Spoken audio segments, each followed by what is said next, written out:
Hello, Perla. It's so lovely to have you. How are you? I'm doing great. Ellen, how are you? I am fine. Thank you. I am so ready to geek out with you. I loved our prep call because I think you and I are doing similar work.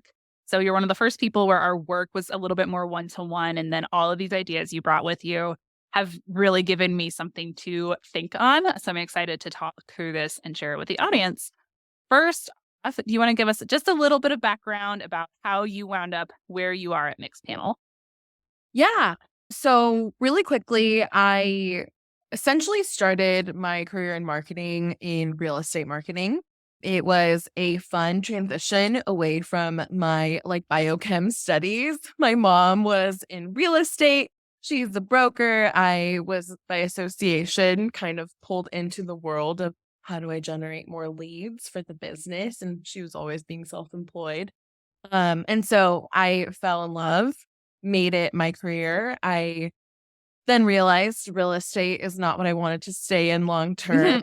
Mhm. Really sought out let that tech experience, especially being here in the Bay Area. So tried the consumer tech for a little bit, but then I was always just gravitating towards business to business. It was something that specifically in the tech space with being able to target personas outside of who I was as a marketer, being able to dive into these other industries that I'm, by no means incredibly technical, but being able to do that research into who these audiences are and think creatively about how am I going to actually be targeting these folks and selling this software. And it is how I've ended up in this nerdy marketing space. I specifically, I think, fell into demand gen because I just love all the aspect of digging into the different channels, threading a message across platform after platform, kind of just going to market with whatever this unified message is to your audience and being able to see, does it resonate or not? Does it drive the results I want it to drive or does it not? And so having that purview into sort of that end-to-end experience, it's been a lot of fun. And so over the last few companies I've been at have been very focused on the product manager persona, the developer, engineer persona, just even more specifically, really landing in that analytics experimentation space. Mhm. So I love it. I love analytics as a piece of my workflow almost on a daily basis. And so being able to have that perspective, being able to use the tools that I'm marketing, but also outside Right. of the targeting marketers, it's kind of been this really fun blend of it all. That's fantastic. Incredible that you started in biochem and wound up here. I did not expect that. So obviously I didn't read your LinkedIn profile well enough. Held back. I held back. We had to drop some surprises for you. That's incredible. I love surprises. So the question that I questioned you, the question that I proposed to you in our prep call was little bit of, do you consider yourself a demand gen marketer or a growth marketer? Do you feel like there are distinctions here between those two? And where do you feel like you fall on that spectrum? The favorite question of I think of every Haha. man gen digital marketer, growth marketer. Also super timely. I actually this morning was reading from Emily Kramer, the ex-head of marketing at Asana. She just published something on Mm. her feed, Market One, about the whole building your growth team. And so I feel like there's two things. I kind of want to use that as well. And, you know, a lot of it I'm really aligned with that growth marketing is the umbrella. It is Okay. it is the growing your business. And I do really agree that there are layers within that fuel how you're seeing that growth. For me personally, I think I really lean into keeping this demand gen. I consider myself a demand gen manager, marketer. I have a team that's sort of blended across campaign managers, but also specialists in the different, in paid media, in web. Hmm. And so I still consider myself within that demand gen umbrella, just simply around the topics of how are we creating demand, thinking about, those specialists when we typically think about top of funnel acquisition and how are you driving awareness to your site really have to be, in my perspective, like have to be embedded to what's the ultimate, like what are those themes? What are those value props of the company that we're trying to drive across? Typically that's what, what we have the campaign managers for, driving those individual campaigns. But what I've noticed over the last few years, especially, is the tighter we can embed these typically specialist roles into the actual integrated sort of campaign experience, it just provides like a much tighter messaging circle. The channels are talking to each other. We're able to bounce quickly between them. And so we do serve the function of growth marketing, but I think right now for where we are here at Mixpanel, but also I think how I see my role really, it's in that demand generation. So we're going out, we're creating that demand, we're looking at, what are those awareness, working with those specialists at the top of funnel.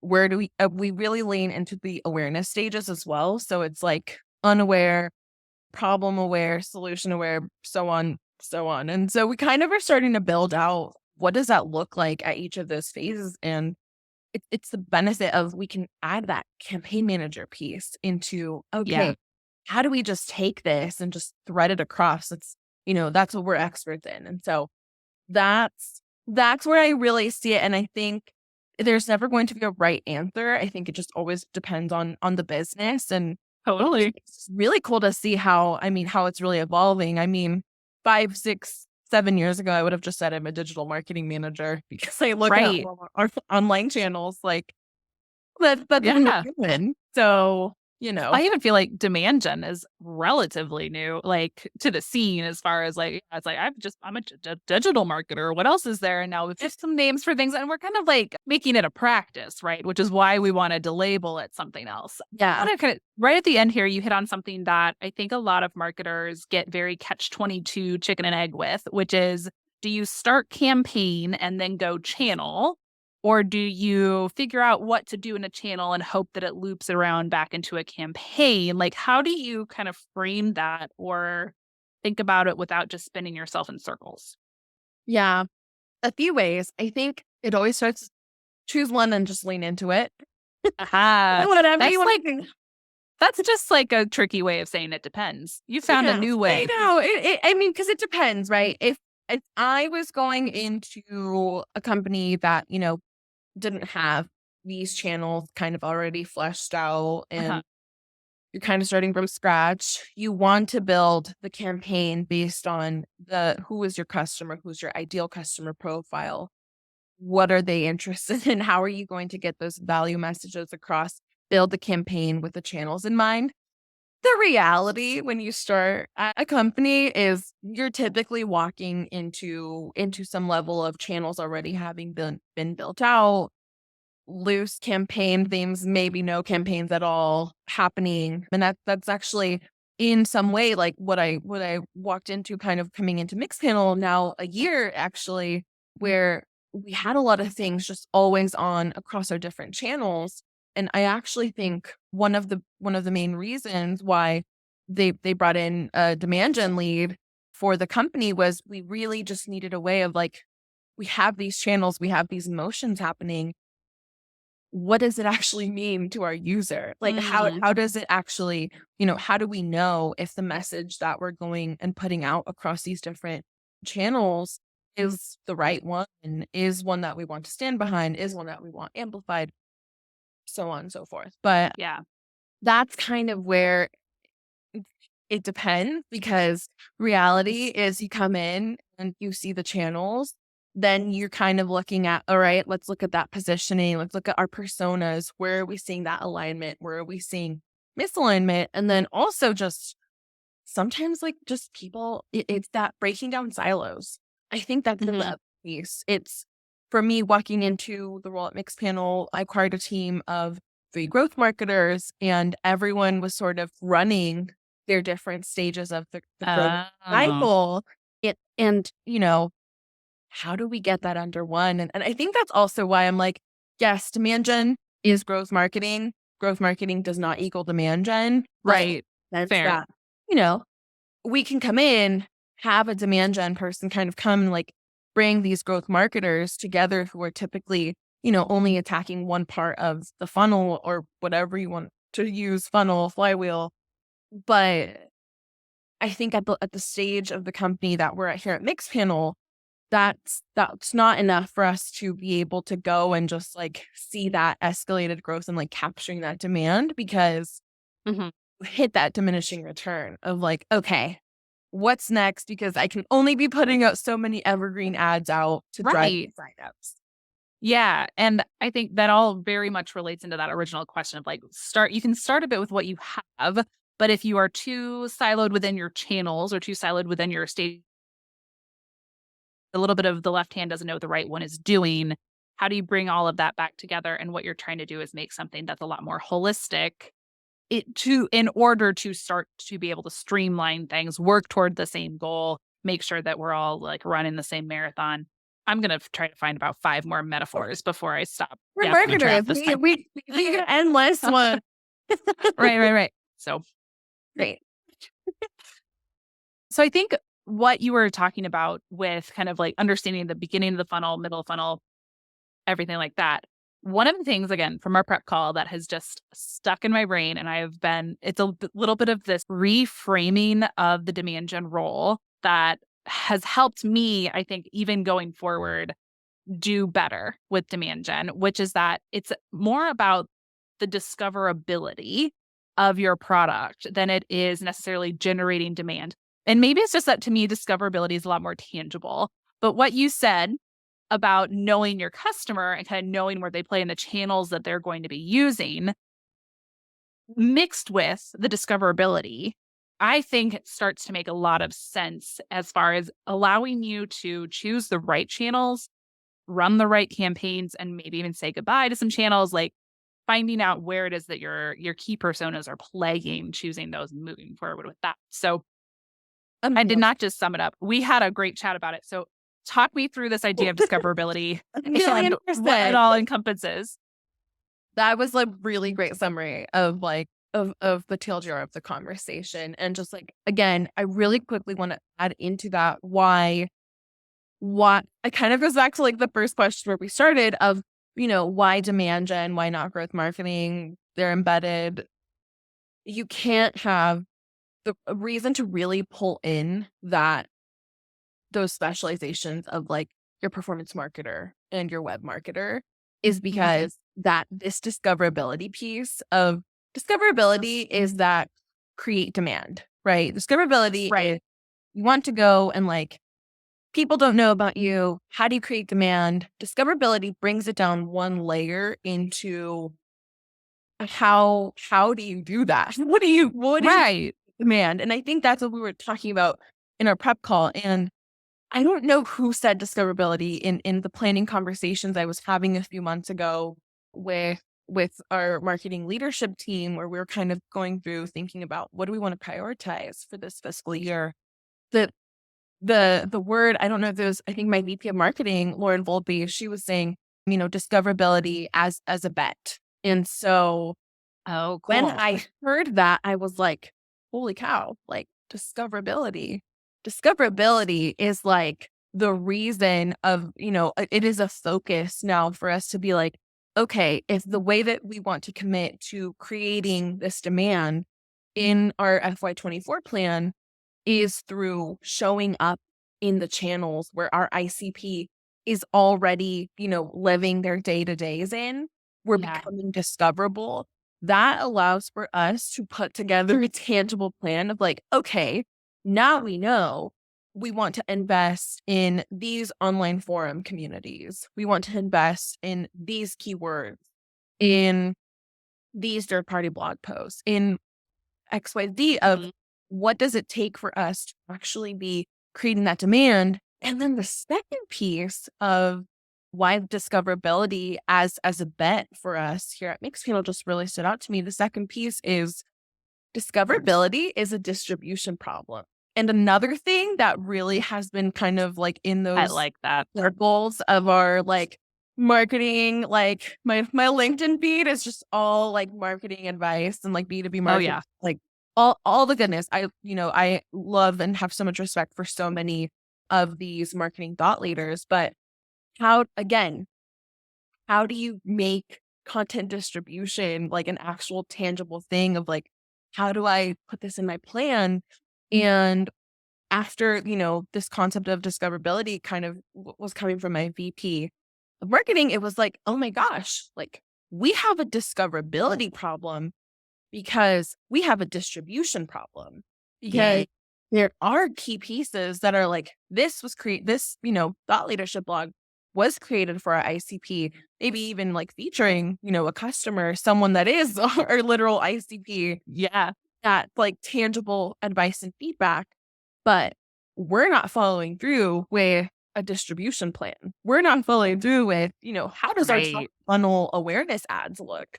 And how do we, keep that rotation? And so what that unlocked, I think, for us going into FY24 is this perspective on what it means to create this demand. And especially when, we're so focused right now. I think everyone, a lot of businesses, what are you going to invest in? Like, how are we Yeah. marketing dollars?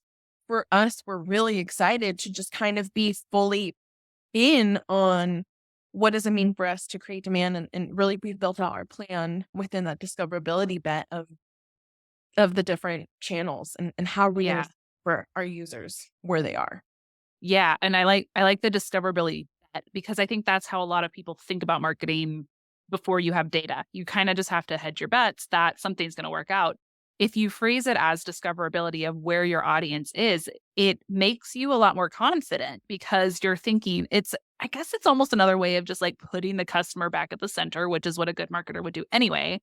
But like reframing it to say, like, where are they already? I think it makes you, I think it opens you up to be a more creative marketer. Yes. And actually, a lot of this, I will also say, it has to come from the top down. And so Sure.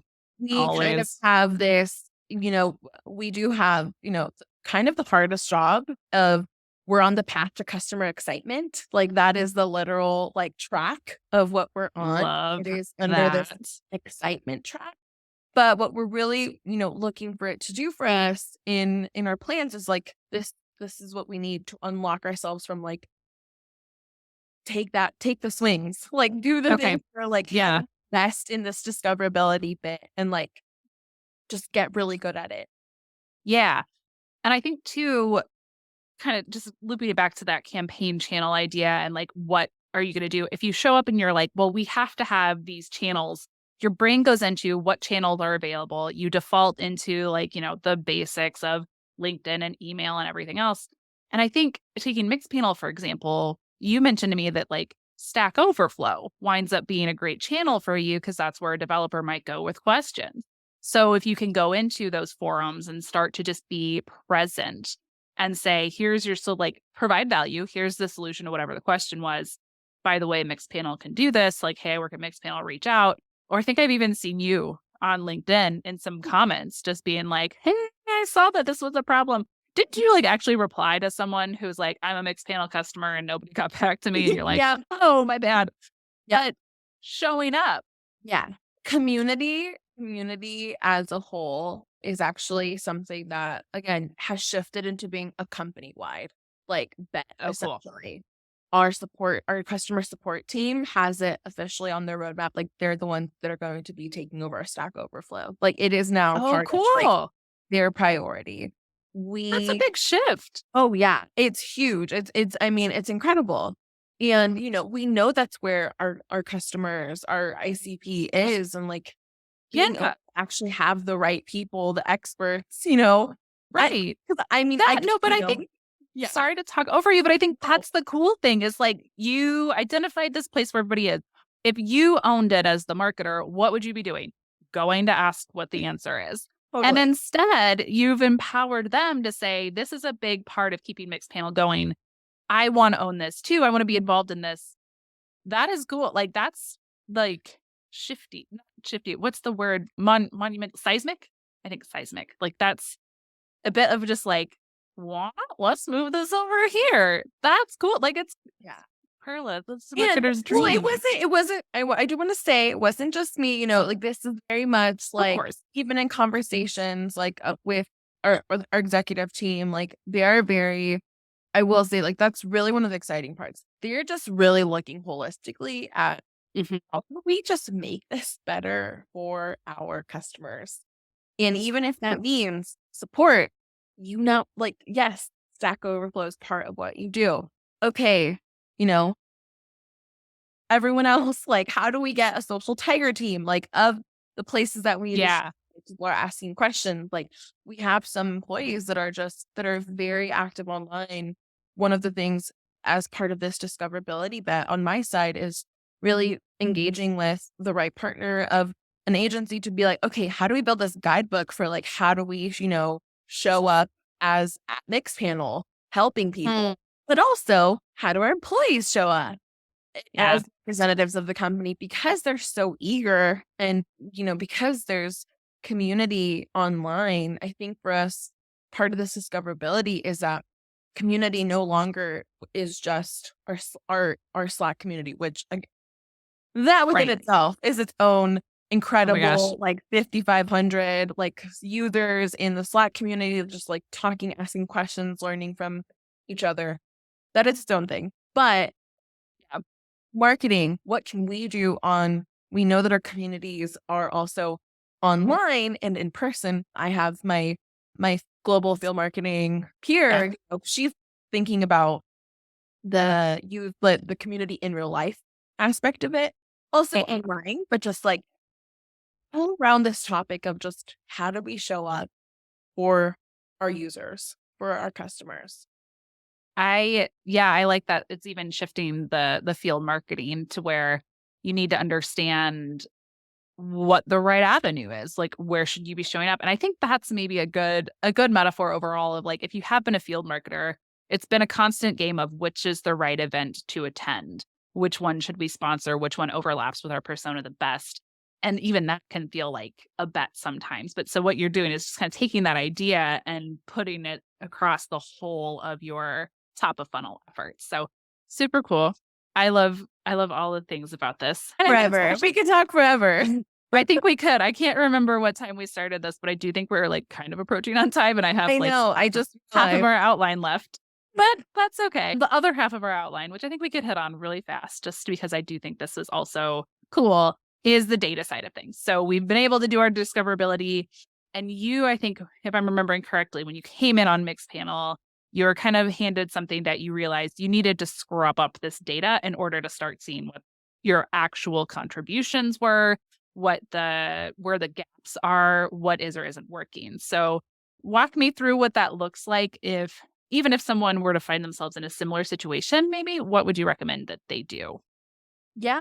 I think that the data piece is always it's a crucial investment, right? It is Mhm. when you're eager as a demand gen new coming person to a company that has not had Yeah. it in person. There's always that like back of mind was like, how do I just start? Like, how can I just hit go and just it takes everything to just be like really focusing on setting up the foundation. And so when I got here, it was it just it had been some time since they had people really actively looking at all of the Mm, floats that they had. And luckily, I also came in around the same time as we had a senior marketing ops person starting as well. And so that paired with, okay, we know that our systems are in trouble. We know that our data needs some help of, getting into the right place. On top of, that, we also around April, we actually started like, well, not we, but Mixpanel created this sort of in between function of a like systems and tools organization where we're pulling together a director of engineering and some of the data engineers and people from RevOps, people from obviously our marketing ops nice. person, and sort of this cross-functional group that all they were going to be focused on was helping build this right foundation for how the data is being captured. And so th- that was even though I think limited how much we were able to do in the last fiscal year, the investment on building a good data foundation is it's what you need. It's foundational for a reason, Right. right? It's like Yeah. fundamental. Like it's going into, I think it was around Q3. It was finally like, okay, I think we actually have enough to do a QBR and like let's set our benchmarks. And so it was a really cool experience seeing my team, which at that point was 4 people. And so we had sort of been trying to keep the lights Yeah. on, but also flying a little blind, going with what we had. But Mhm. it was really that like experience of being able to actually do a look back into the quarter and use that to take benchmarks. Because again, Yeah. how do we set ourselves up for success if using our own data for benchmarking ourselves and finally being at a place where we use that as the bouncing board off into the remaining quarters. And so from where that started into Q4, I was actually, building a demand model with whatever we could. Obviously, all the macro pieces aside, Sure, sure, sure. a place where, looking at some of our historic rates and benchmarks that I was able to, partner with our VP of finance and sales and even our product team around this whole end to end of like, okay, we are fully, product led growth. We're getting people in through a sign up. How does that look across the Mhm. entire journey?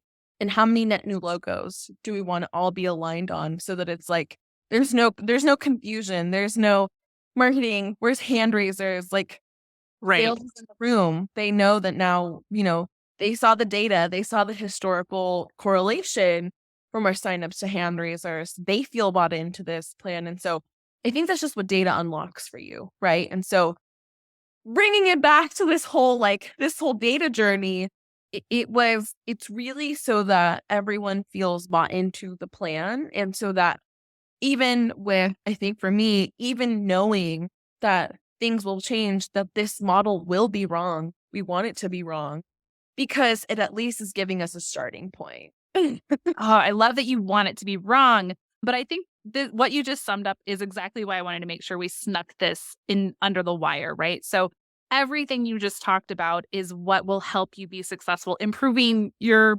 value to the company. It's sitting there and saying, like, we're going to reach across functions. We're going to bring everybody together for a metric or for a system, whatever that kind of guiding star needs to be, because then you can start to show and like getting your data collected and in a unified place so that everyone's looking at the same stuff and understands the value that each piece of data has, so that no one is stuck at the end of the day saying, marketing, why are you reporting on these metrics that don't affect me? And like, so that the total, like, the visibility across that entire acquisition, and I'm sure into the customers as well, is like, everything just needs to relate back to, what are you doing over there? So I know the beginning of this conversation turned out like tons and tons of discoverability chat, but it all then, you're going to be able to tie that and bring that back into this Yeah. centralized bit of data that has to be something that people are confident in, communicated all the way around. So Yeah. golf claps for you guys. I think that's hard work. And I'm excited that you have the buy-in from kind of all around the place, but very, very cool. And thank you for sharing. We're definitely at time now, but such a good conversation. And the final question I like asking people for all of these episodes is just, what would you want someone to take away from this conversation if you had to sum it up? If I had to sum up our conversation, lean into your customers, lean into who your persona is, use that as a guiding factor to, when you have to prioritize your campaigns, when you have to prioritize your initiatives. It's what's telling it, whether it's looking at in Q4, who were your close won, who were your close lost, what can you do? There is value in just understanding who the people that are buying your software are and how does that match up with who you're supposed to be targeting? And, is there misalignment? how do you get closer to that? Because that answers from that full funnel of how do you start creating that demand to all the way through to how do you capture, nurture it, and all the way through. I love. Thank you. And I think that was a nice summary too of everything that we talked about. So, Perla, it has been absolutely incredible to get to know you. So I really appreciate the time that you've spent with me today. I will drop your LinkedIn profile into the show notes in case anybody wants to get in touch with you. And I think you're doing awesome stuff over at Mixpanel. So thank you for joining me. Thank you so much, Ellen. I appreciate it.